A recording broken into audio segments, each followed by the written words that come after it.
Lesson 13. Stigmatization of the person and the caregiver. Stigmatization in mental illness rarely comes from conscious ill will. More often it is the result of ignorance, fear, and images taken from the media, films, or unverified stories. In the case of schizophrenia, this is especially visible because it is a disorder that for most people remains incomprehensible. Many cannot distinguish the symptoms of psychosis from behaviors that signal danger, and even more people wrongly assume that a person who is ill is unpredictable, dangerous, or impossible to live with. This package of stereotypes has a destructive effect not only on the person who is ill, but also on you, or the one who takes on responsibility that others usually avoid. Stigmatization of the person consists in their symptoms being judged morally rather than medically. Delusions are interpreted as making things up, disorganization of behavior is treated as a lack of goodwill, and episodes of agitation as proof of aggressiveness. The person therefore learns to hide their symptoms, to remain silent about their difficulties, and to pretend that everything is fine. Avoiding treatment sometimes becomes a defense reaction, and isolation, the only survival strategy. This is a vicious circle that leads to worsening symptoms, further crises, and a growing sense of shame. However, stigmatization affects not only the person who is ill. Very often it hits the caregiver just as hard. The ignorance of the surrounding environment means that responsibility for the illness is shifted onto you. Questions appear about whether you are exaggerating, suggestions that you should have been stricter, or claims that if you had acted differently, they wouldn't have ended up in hospital. Such comments have nothing to do with clinical reality, but they can wound deeply. As a result, many caregivers begin to withdraw from family, friends, and neighbors, because contact with others becomes an additional burden rather than a source of support. The most important thing is to understand that stigmatization is a social phenomenon, not a personal one. It is not the fault of the person who is ill, nor yours. It is the reaction of people who do not know what they're dealing with. For this reason, one of the main aims of this lesson is to show you how to counteract stigmatization and how to educate those around the person in a calm, reliable, and realistic way. Not in order to convince everyone, but in order to create conditions around the person and around yourself in which you will not have to fight prejudice on top of everything else. Stigmatization does not have to be an inevitable part of living with a mental illness. It can be reduced, and sometimes even effectively stopped, if you know how to talk about it. The historical context of stigmatization. Stigmatization of people with mental illness is not a new phenomenon. On the contrary, it has accompanied humanity for thousands of years, and its roots go back to times when there was no understanding of mental illness as biological disorders. In ancient civilizations, strange human behavior was interpreted through a supernatural lens.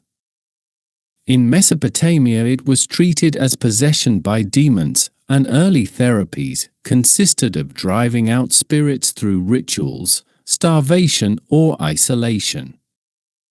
In ancient Egypt, some mental illnesses were seen as punishment from the gods, and people with severe mental disturbances were often shut away in underground temple chambers so that they would not defile social space. The Greeks and Romans took a step towards medicine, but even they did not treat people with mental illness as full members of society.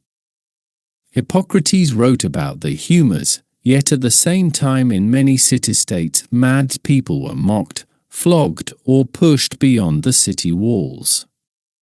Plutarch and Seneca described situations in which families kept relatives with psychosis in chains, not out of cruelty, but out of fear. Fear was the dominant emotion in those eras, because psychotic behaviors were seen as dangerous, incomprehensible, and often morally contagious. The Middle Ages deepened this fear, reinforcing it with religious symbolism of the struggle between good and evil. People who suffered from psychosis, hallucinations, panic attacks, or disorganized behavior were accused of dealings with the devil or of practicing magic. Women with psychotic symptoms, especially single, poor, and socially rejected, became easy targets for accusations of witchcraft. Religious delusions, disturbing visions, talking to oneself, or unusual behaviors could end in torture or being burned at the stake. Witch hunts were in essence hunts for people with mental and neurological disorders and epilepsy, who fell victim to fanaticism and collective fear. It was not about evil, it was about not understanding. The modern era did not improve the situation as quickly as medicine developed. It is true that shelters and care institutions began to appear, but they were often prison-like in character. People were restrained, chained, shut in dark cells, and treated as a threat to the healthy social tissue. They were called lunatics, and their very existence was seen as a shame for the family and community. Stigmatization then took the form of complete dehumanization. A person with psychosis ceased to be a person and became a problem that needed to be removed from public view. The 19th and early 20th centuries brought the development of psychiatry, but along with it a new form of stigmatization, pseudoscientific. People with mental illness began to be treated as a weakened part of the population, a threat to social hygiene. When eugenic ideas gained popularity in Europe and the United States, people with mental illness were placed at the center of these concepts. They were considered degenerates who should be moved aside, isolated, or deprived of the possibility of having children. In many countries, forced sterilizations were carried out, under the argument that this was protecting society. This was stigmatization dressed in the language of science, and that is why it was so dangerous. The most terrifying example of stigmatization as a tool of political violence was the Third Reich. People with mental illness were written into the ideology of life unworthy of life. Under the Action T4 program, thousands of psychiatric patients were murdered, suffocated, starved, or killed by injection. They were killed under the pretext of healing society, relieving families, and eliminating suffering. The Nazi state openly claimed that people with mental illness were useless and harmful, and that their death was a social benefit. This was stigmatization in its purest and most extreme form, hatred born of fear, ignorance, and dehumanization. What is frightening is that similar ideas, though not in such a brutal form, survived in many societies long after the war. In many countries, people with mental illness were kept for decades in overcrowded closed institutions, often without real therapy, in conditions of extreme deprivation. Society wanted not to see them.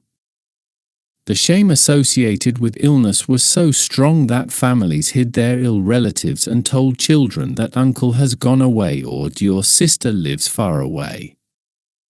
Today's psychiatry recognizes this history as a dark lesson and a warning. Modern healthcare systems work hard to separate treatment from coercion and support from dehumanization. Social attitudes are also changing. Yet the echo of old fears is still present in stereotypes, jokes, gossip and mistrust towards people who are ill. That is why stigmatization is not something that has passed. It is a phenomenon you must consciously recognize and counteract, so as not to repeat the mistakes of the past. Across the whole history of humanity, the most important lesson is this: people were afraid of mental illness because they did not understand it. And fear combined with ignorance always breeds violence. Your role as a caregiver today is something completely different, based on knowledge, understanding, and protection. At the junction of this old history and the new reality, you become the defender of the person in a world that is only just learning to look at psychosis without fear. Stigmatization within the family and the need for education. Stigmatization most often begins within the family. Not because relatives are bad people, but because they suffer from a lack of knowledge, mistaken beliefs, and helplessness in the face of the person's symptoms. In many homes, the first reaction to a diagnosis of schizophrenia is denial, panic, blame, or an attempt to explain the illness in moral terms. He's not trying hard enough. If he really wanted to, he'd stop. It's because of the environment. It's because of the family. It's because of drugs.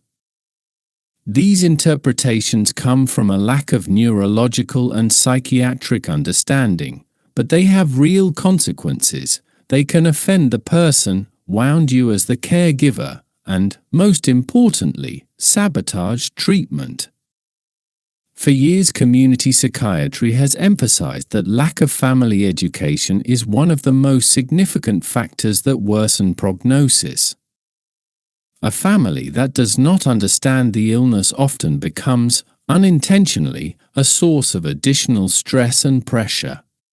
Comments, lecturing, moralizing, criticism, and comparing the person to others lead to increasing tension, and a high level of so-called emotional expression in the family is one of the strongest predictors of relapse. Treatment may be appropriate, but if the person's environment reinforces fear and shame, symptoms will return. This is why modern clinical guidelines say it clearly: the family must be educated. And this must be done not through lecturing or commands, but through specific communication strategies that reduce resistance and open the door to dialogue. One of the most important principles is to offer information in small portions. Families are rarely ready to absorb the full picture of the illness all at once. If you say too much too quickly, they push back. You begin with simple statements that schizophrenia is an illness of the brain, that the symptoms often result from distorted perception rather than bad intentions, and that treatment takes time. This opens the door instead of closing it. Psychologists emphasize that a message should contain no more than 2 or 3 essential points if it is to be remembered and understood. Sharing information in small, digestible pieces allows the family to process it without becoming overwhelmed. Another tool is normalizing the symptoms. When a family member says, "He acts so strangely," you answer, "It's part of the illness, it isn't a choice." Normalization does not mean minimizing the problem, it means separating the person from the symptom. In systemic therapy, this simple distinction reduces family tension and removes the element of moral judgment. Instead of "he's strange," you say, "his symptoms affect his behavior." From a Buddhist perspective, symptoms of illness are not permanent qualities of a person but transient phenomena. They arise and fade depending on conditions, just like other elements of experience. A person is not reducible to their symptoms, because what is pathological is impermanent and without fixed nature. For the family, this distinction brings enormous relief, It allows them to see the person as a human being, not a problem. Another essential method is factual psychoeducation, ideally supported by materials such as a short brochure, an article, an educational video, or a page from a clinical handbook. People respond differently when they see that what you are explaining is not your personal opinion, but established medical knowledge. Such materials answer the questions that families struggle with most: why the person cannot see their illness, why they refuse medication, why they need time, why symptoms may return, and how relatives should respond so as not to cause harm. In many countries, psychoeducational programs for families are standard practice, and their effectiveness in reducing relapse rates is well documented. This book itself was written partly for that purpose, and a copy can be given to any family member whose reactions create difficulties. Another helpful approach is a controlled family meeting, initiated either by you or with the support of a psychologist or doctor. The idea is to introduce the family to the realities of the illness in a safe and structured way. Only the essential facts are discussed: how the illness progresses, what relapses look like, and how to support the person without pressure or unrealistic expectations. Families are usually afraid of what they do not understand. The more calm and clarity you offer, the faster their fear subsides. And the opposite is true as well. The more chaos and emotion, the easier it is for misunderstandings to arise. Sometimes it is extremely helpful to ask a family member to accompany you to a follow-up psychiatric appointment. When they become a direct witness of the medical assessment and when they must present the observations recorded in the caregiver observation log, their attitude very often changes significantly. Another part of destigmatization is clarifying the caregiver's role. In many families, the caregiver becomes the target of frustration. It's your fault he ended up in hospital. If you reacted differently, he'd be better. You're overreacting, you're too lenient, or you don't care for him properly. Your task in such situations is not to defend yourself, but to state the facts, that you act according to medical guidance, that during a crisis you are responsible for ensuring safety, and that hospitalization decisions are made by doctors, not by you. The family must learn that caring for someone with a severe mental illness is not a matter of personality, but of responsibility and clinical procedure. Another helpful strategy is building allies. Not every family member will be open to learning, some will hold on to their prejudices. You do not need to fight with everyone. Focus on those who are ready to understand and support.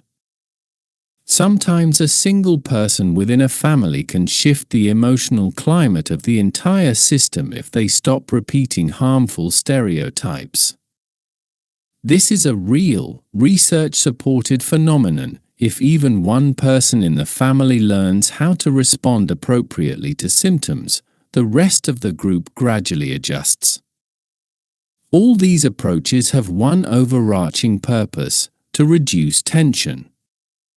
Stigmatization within the family comes from fear, ignorance, and mental images that have nothing to do with the real nature of the illness. When the family begins to understand what is happening and why the person behaves the way they do, emotional reactions become calmer, more predictable, and less hostile. This creates a home environment that is significantly safer for the person and much less exhausting for you as the caregiver. Reducing family-based stigmatization is one of the most important ways to prevent relapse and one of the most effective means of protecting your own well-being. How to talk to extended family, neighbors, and the wider community. Stigmatization often appears not only within the closest family, but also among more distant relatives, neighbors, co-workers, and acquaintances. These are people who have no contact with the everyday reality of the illness, and who draw their knowledge mainly from the media, rumors, or brief scenes they have witnessed from the outside.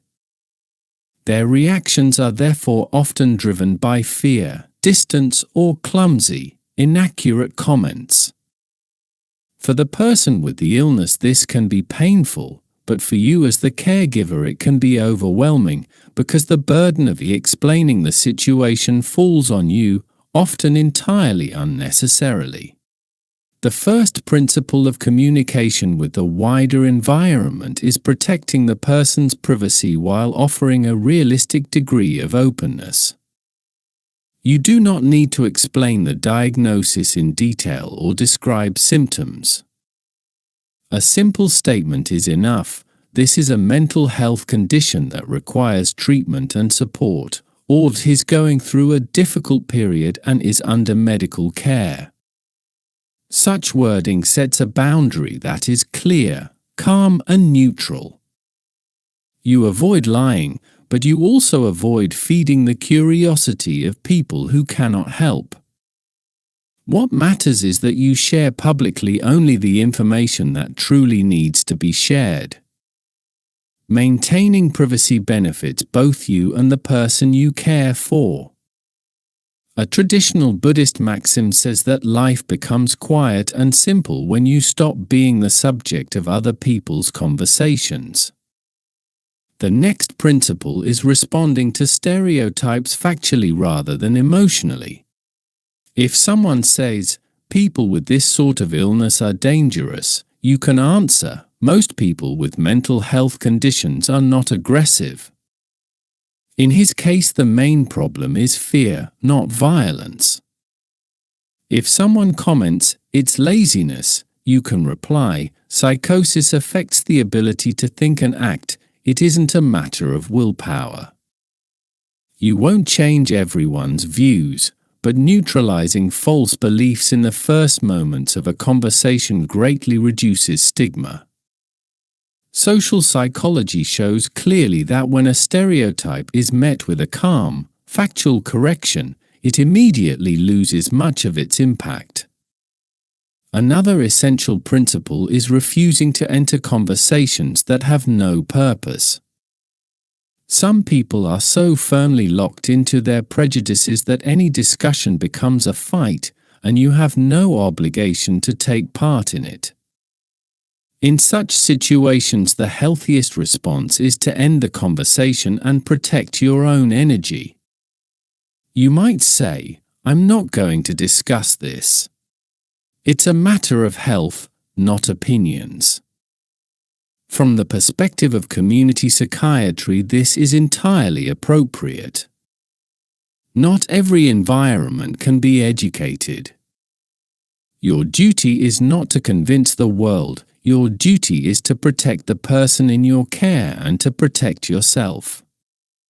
Here, Buddhism offers the same guidance. Silence is often the wisest answer to questions that have no sense. There is also the principle of consciously seeking allies. In every community, whether family, neighborhood, or a circle of acquaintances, there are people who are more open, more empathetic, or more willing to learn.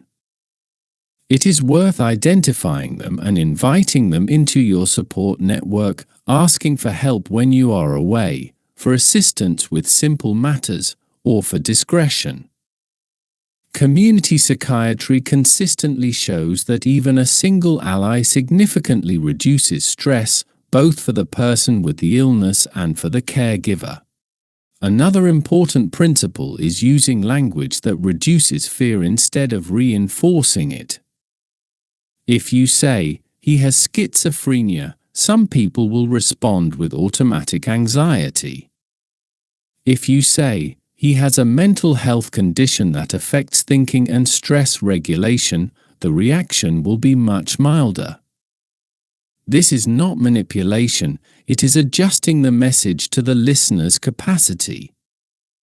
The community does not need all the medical details. It needs information that does not provoke panic. There are situations in which the person's behavior worries neighbors or people nearby.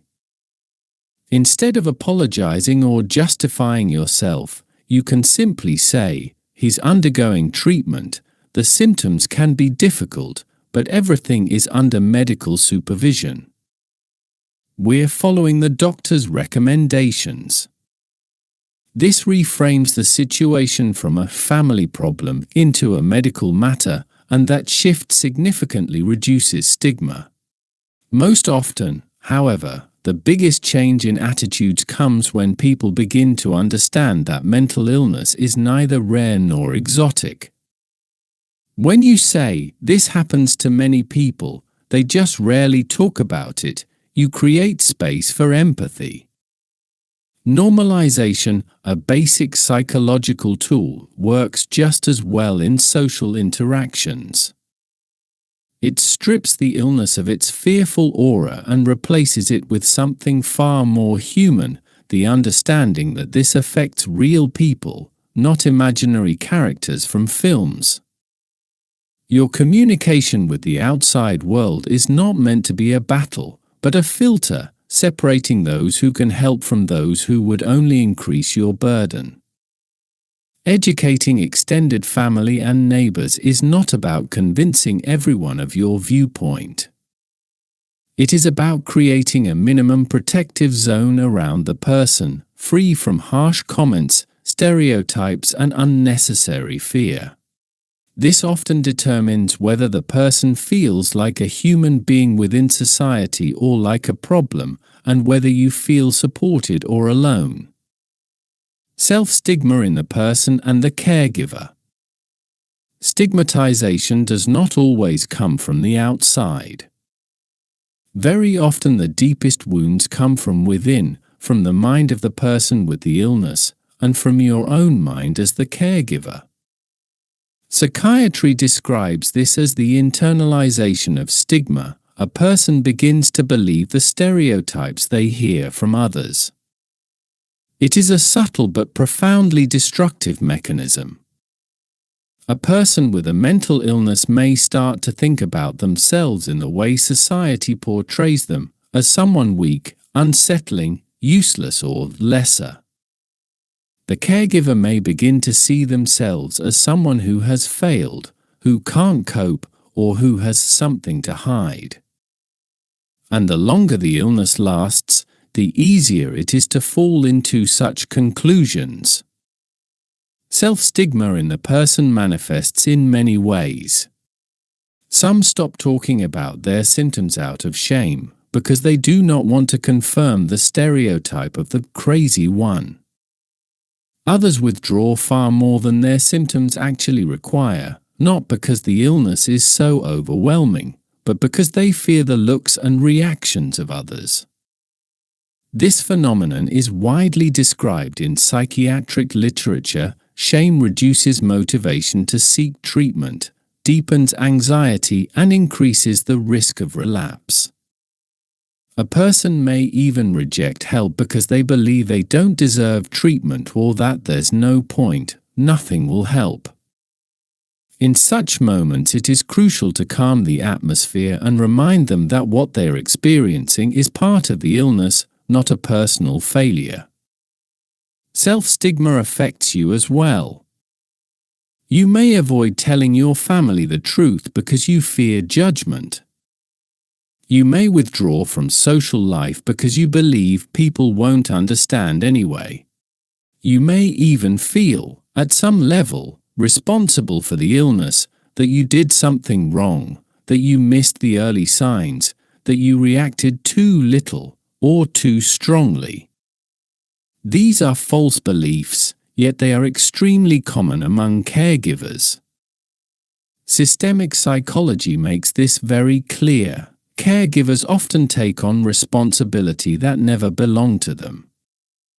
When you begin to believe that you are somehow to blame for the illness, you start living with a sense of defeat, and that slowly destroys you from within.